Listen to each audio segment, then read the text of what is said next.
Hi everyone, we are in Module 5 and we are focusing on LGBTQ populations in ways to potentially improve mental health disparities among these populations. First, since I don't want to assume that everyone is familiar with this acronym, so let's define LGBTQ, which stands for lesbian, gay, bisexual, transgender, queer, or questioning. Sexual minority is also used by the CDC to describe individuals that identify as gay, lesbian, and or attractive or have contact with individuals of the same gender. Other acronyms that you may have seen in the literature: LGBTQIA, I stands for intersex, and A for asexual, LGBTQ plus or LGBTQ IA plus. The plus is really represent other identities that are including in the acronyms. So just wanted to briefly review these acronyms in case, not assuming that everybody know what these acronyms stand for.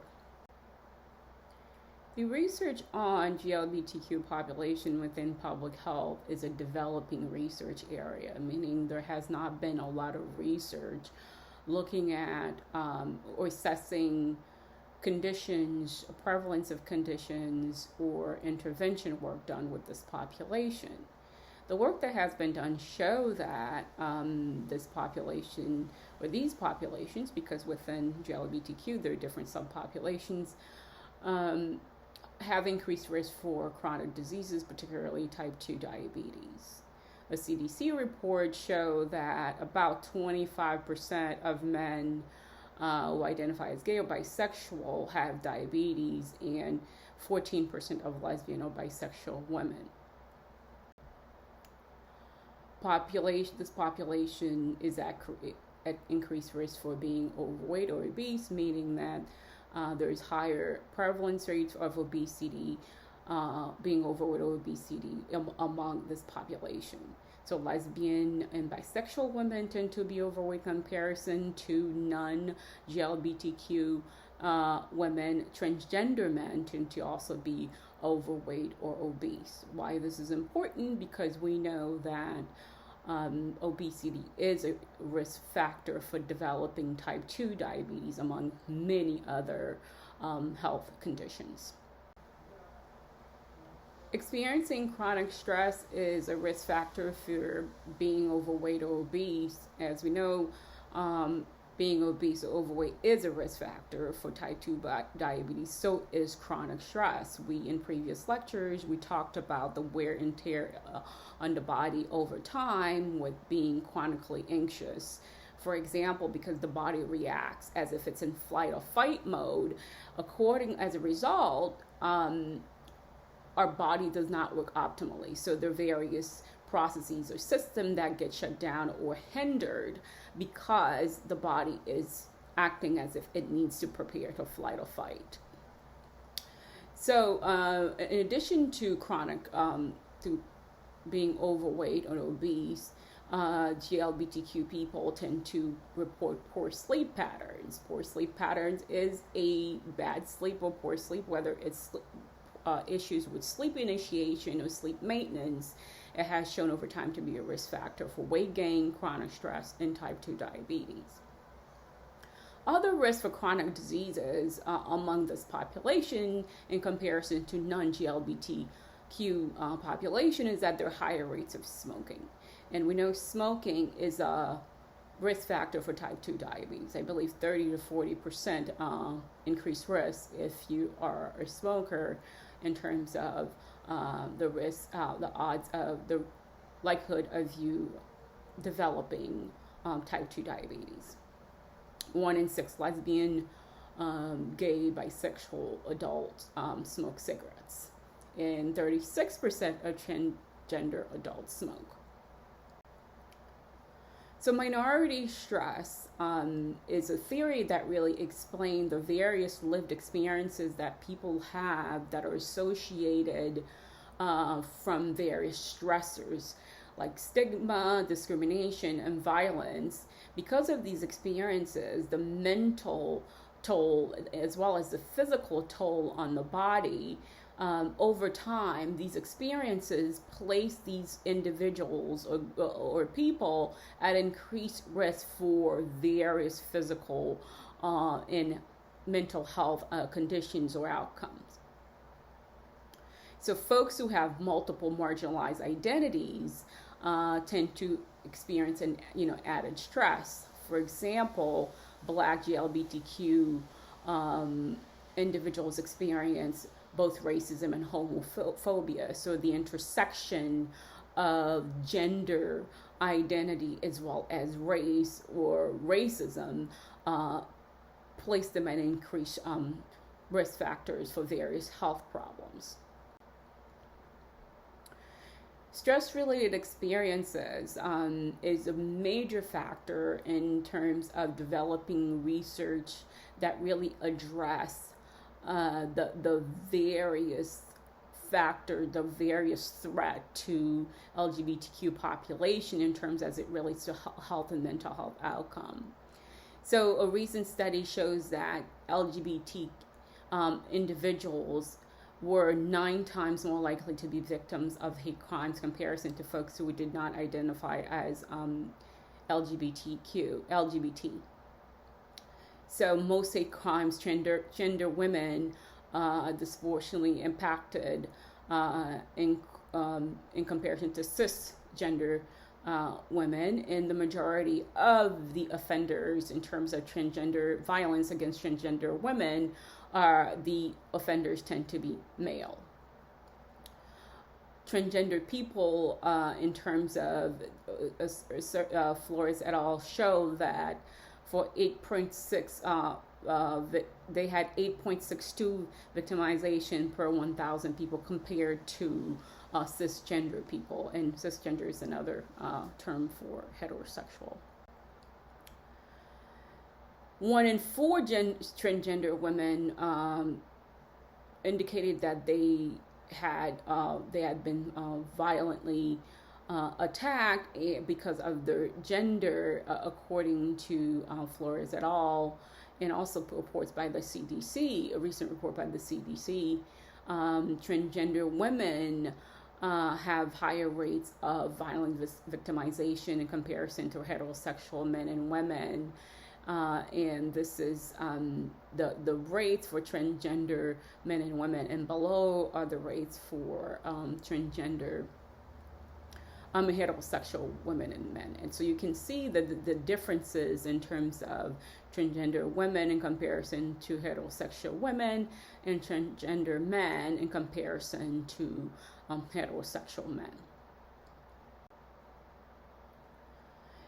A report by the, it's called Everytown's Gender Homicide. It's a tracker, Everytown's Gender Homicide Tracker, which is a homicide tracking database that include victimization rates and type of death among various groups, including transgender people. It shows that from 2017 to 2021, homicide of transgender folks doubled. They also found that 93% of transgender homicide that group also included non-gender conforming individuals as well. 93% increase in the past 4 years. So this is a public health, huge public health concern. The homicide of folks just due the disparity in terms of homicide of this minority group, who already make up a really small percentage of the population. A recent report by the UCLA School of Law William Institute reported that Black trans women in particular represent close to 3/4 of tracked homicide victims.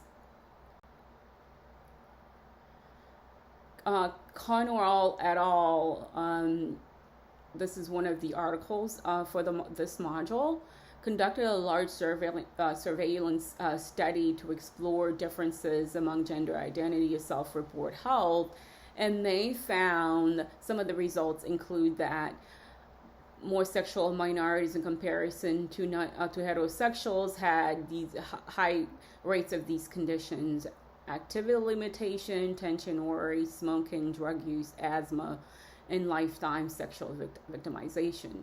As I mentioned earlier, the research on gender population or LGBTQ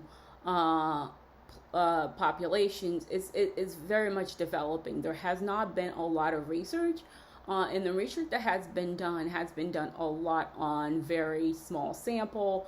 And if you know that small sample, there is a lack of generalization of the research results. So having large samples is one way to really trying to understand how these what are some things that are very prevalent for these populations, and that's one of the recommendations in terms of increasing research among this population. It's not the use of convenient sampling. While convenient sampling can be informative, but having large sample size will really help to expand knowledge about various conditions that are more prevalent for this group. So going on more in terms of sexual various factors relevant for GLBTQ population. The same study, Connorell et al., found that participants that identify as bisexual in comparison to a heterosexual participant had greater barriers to health access, higher level of sadness, past year suicidality, suicide ideation, meaning that they had thoughts about killing themselves, and more increased risk for cardiovascular diseases. So what you are seeing in terms of the various prevalence rates for type 2 diabetes that are higher among these folks, they're underlying that are various factors like greater barriers to healthcare access that really plays a role in terms of the disparity in health you might be seeing. And we'll go more into the reasons to why you may see not only healthcare access, but quality of care for this population that address their relevant needs. Other results in Connorell et al. Is that they compared gay men to lesbians in terms of self-reported health outcomes, more likely to be obese, have multiple CVDs, so lesbians are at a higher risk, had greater rate of that, those conditions, and higher binge drinking and lifetime physical intimate partner violence. So binge drinking are risk factors for so many conditions, and of course it puts people in really imminent risk of being victims of sexual assault as well, because when you're drinking, there's reduced inhibition, so choices and that you would make might be hindered because you're in that state. And also there are predators out there that are likely to take advantage of folks who are inebriated. Lamp et al. Address various limitations in research with GLBTQ plus older adults, and they reported 4 major areas that really need research attentions in an effort to really increase our knowledge about GLBTQ plus older populations, and that could potentially really inform intervention and prevention strategies. Public health intervention and prevention strategies among these populations include social determinants of health disparities, really understanding what they are, mental and cognitive physical disparities, reproductive and sexual health disparities, and GLBTQ plus affirming age-friendly care. While the study really focused on LGBTQ older adults, But however, these four areas are relevant for understanding and expanding current knowledge about LGBTQ populations. So increasing knowledge about social determinants relevant for GLBTQ population really can start by understanding why there are low utilization of medical care, such as routine testing among this population. Research shows that bisexual women and lesbian are less likely to get routine care like colon cancer, breast, cervical cancer, and other cancer screening. Lack of health insurance is, of course, is an issue that is associated with low utilization or lack of access to care, but also stigma and fear of discrimination, as discussed in the 3 articles for Module 5. Negative experiences with healthcare providers are among some of the barriers to medical care access. Accumulated stress stemming from discrimination, rejection, trauma, and inadequate medical care play essential roles in the utilization of medical care in GLBTQ population.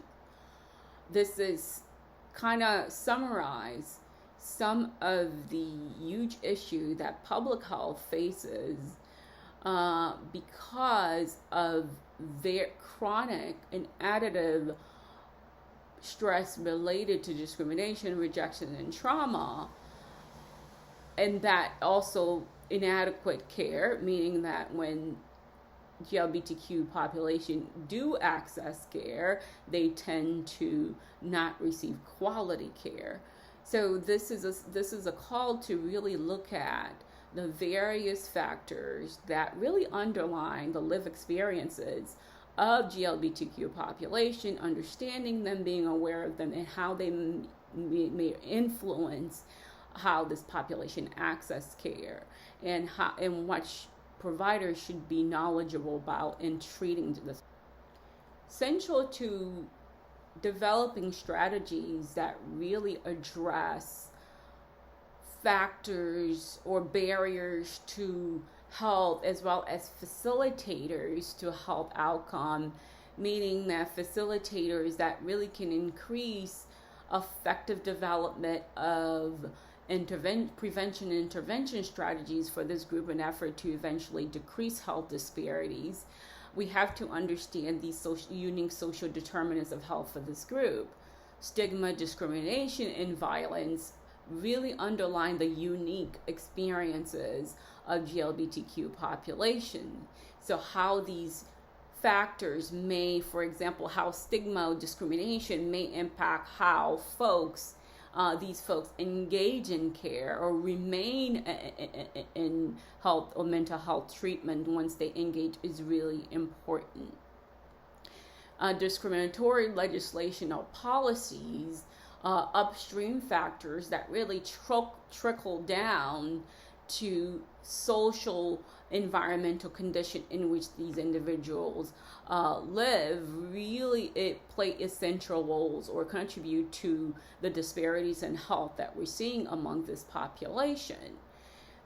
Having allocation of resources in terms of transgender care or GLBTQ friendly care is really important. Having access to care, that quality of care is impacted by legislation. So what resources that are allocated or lack of resources that are allocated to GLBTQ treatment or medical treatment that are available, it is impacted by legislations at the federal, state, and community level.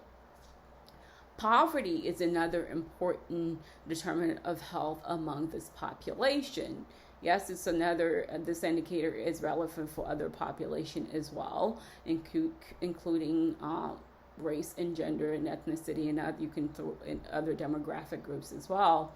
But we see that in comparison to non-GLBTQ populations, there's a higher rate of poverty among these groups. higher poverty, particularly higher poverty among transgender. So within comparison among GLBTQ population, the studies show that transgender people or even have higher rate of poverty, older GLBTQ folks, as well as GLBTQ folks that identify as Black and Hispanic. Mental health disparities. Understanding mental health disparities that are common among this population is important as well. So we know the unique experiences due to stigma, ongoing stigma, long-term stress, likely contribute to increased rates for various psychiatric disorders we see among this population, including depression, severe mental illness like bipolar disorder, and suicide attempts. And for folks who do not know about bipolar disorder is categorized by depression as well as mania. Mania is like the opposite of depression. So folks with psychiatric disorders are even at more increased risk for various chronic conditions in comparison to the general population. And substance use not only is associated with poor mental health, of course, chronic substance use is associated with poor medical outcomes, or increased risk for various chronic conditions with people who are, let's say, abuse alcohol for long term. Reproductive and sexual health disparities is another recommendation in Lamp, I believe, et al., 2024, one of the articles for this module, that also is not only relevant for GLBTQ plus older population, but relevant for GLBTQ population at large. So to really understand reproductive and sexual health disparities, because oftentimes access to health treatment, routine medical health treatment, do not include reproductive sexual health treatment or education for LGBTQ population. Part of it is that medical and psychiatric training tend to be, have always been or historically been between men and women. So training around that, studies around treatments have focused primarily on just binary gender, men or women. So there is really a paucity of research of clinical trials among GLBTQ populations. And as you may know, randomized clinical trial is a gold standard to test the efficacy and effectiveness of various treatments. So not having representative sample of this population really limit understanding of effective treatment and how to approach treatment as well. So having community-based reproductive health education, widening state legislation to facilitate access to reproductive health education in programs, and expanding medical treatment, medical health insurance to really to cover reproductive health screening and other testing among sexual minority population. Promoting health outcome among this population require multi-level approaches that look at structures at the macro, micro, and meso level are really important to addressing barriers, as well as including facilitators to health in programs targeting GLBTQ populations. Legislations that really hinder access to care in certain states around the country. We know that GLBTQ populations cannot have access to certain cares, cannot have access to certain psychiatric care that is related to their gender, or because, for example, a colleague of mine, and I won't say the state just in case you're from the state, but I'm sure you guys can kind of think about it. But Southern state, I'm sure there are lovely people down there. But there is a group of teens, GLBTQ teens, that needed, that were seeking psychiatric treatment because they were experiencing various psychological stressors, and they were not able to engage in treatment because there were psychologists who refused to treat them based on their personal beliefs. Based on the psychologist's personal beliefs, they refused to treat those teens. That is problematic because that hinders access to care. And the fact that there is not really gender-friendly providers or psychologists available within that community is another problem. So you have micro level mistreatment, but also at the macro level, if you had resources that were available in terms of psychiatric care within these communities that are specific for GLBTQ population, that will increase access to medical and psychiatric care. So we see that, looking at multi-level approach is really important, because these structures, these factors impact GLBTQ these folks' lives at various levels. Meso-level factors is something like, for the example here, is internalized homophobia or self-stigma, and we had covered this. And when we look at modules that included race and racism and sexism, socialized condition having been exposed to various negative notion about one's gender identity, some subgroup internalize these hateful things about themselves. Internalized homophobia or self-stigma are associated with poor health, medical health, and physical and mental health outcome. The reality is that if you are, there is research to support that if you internalize homophobia, you're less likely to seek treatment for medical or physical, medical or mental health needs. And there is some anecdotal evidence in terms of clinical experiences that providers have, where they would say, well, some folks feel like, okay, they're being punished for being transgender or for being gay. So the reason they have these conditions may be because they are being punished, so therefore they will not seek care because they feel like they're so undeserving of it. So internalized homophobia and self-stigma is, these things have to be providers providing treatment for these populations have to be aware of the likelihood that this is evident in terms of regular engagement in routine care, medical care, or psychiatric care.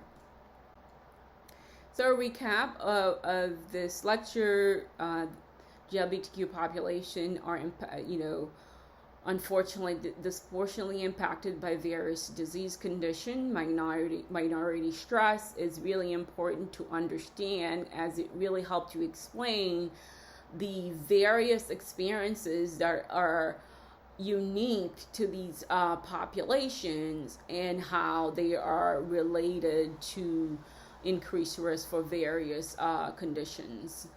Understanding social determinants that are relevant to a GLBTQ subgroups, and I mentioned subgroups because within GLBTQ population, I believe I probably mentioned this earlier, there are various subgroups, so that for which we have to conduct research to become more knowledgeable of how various social determinants may present uniquely for them, meaning that social determinants for health for folks that identify as gay or lesbian may present uniquely for folks who are transgender men or women. And we know that one of which is like the rates of violence among transgender folks is in comparison to other GLBTQ folks, is the rates of violence are higher for transgender folks. So understanding social determinants of health can't just be an umbrella, what is evident among lesbian individuals who identify as lesbian or bisexual is likely to be relevant for GLBTQ population. It might or may not be, but because these groups, while they have some common experiences in terms of discrimination, but there are some unique factors about their demographic that underline differential experiences, and we have to be knowledgeable of that in public health. So addressing factors that really can promote engagement in care, engagement in medical care, and psychiatric care are really important. So central to doing that is really having providers that are knowledgeable about the healthcare needs of these populations, of these subgroups, and invite them to be a central participant, to really be participatory in their care treatment protocol, not just assigning or giving these patients a treatment protocol when they're seeking care, but having them really be a participatory agent in their care is really important to increasing self-efficacy and really potentially increasing access and care, mental health care. Here are some references, additional references, and I will see you in the next module. Bye.